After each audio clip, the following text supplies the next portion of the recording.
বেগুন ভর্তা অপছন্দ করা আমিও আজকে অনেকগুলো ভাত খেয়েছি এই বেগুন ভর্তা দিয়ে। বেগুন ভর্তাটি মূলত আমার বড় বোন করেছিল।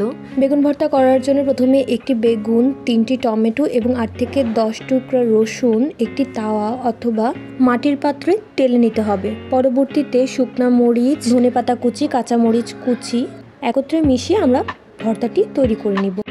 দেখতেই পাচ্ছেন, প্রথমে শুকনা মরিচটিকে হাত দিয়ে ছোট ছোট ছোট ছোট টুকরা করে ভেঙে নিতে হবে।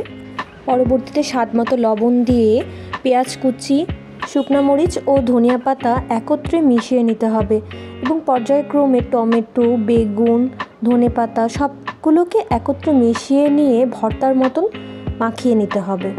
সব শেষে আপনারা অনেকেই আছেন সরিষার তেল খেতে পছন্দ করেন না, তারা দিবেন না, সমস্যা নেই, কিন্তু সরিষার তেলের স্বাদই অন্যরকম। আমার মনে হয় না যে বাঙালিরা আসলে এমন খুব কমই আছেন যারা সরিষার তেল খেতে পছন্দ করেন না।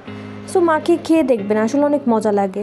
কারণ আমি নিজেই কাঁচা পেঁয়াজ খেতে পছন্দ করতাম না, বাট আমার এই ভর্তাতে আমি কাঁচা পেঁয়াজও খেয়েছি। শেষে স্বাদ মতো তেল দিয়ে আপনারা যখন মাখিয়ে নেবেন এত মজা লাগে, সেটা হোক পান্তা ভাত, সেটা হোক গরম ভাত।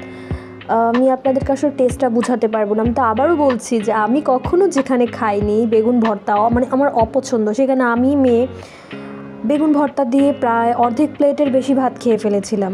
সো বাসায় অবশ্যই ট্রাই করবেন এবং আমাকে কমেন্টে জানাবেন কেমন হয়েছিল। Thank you.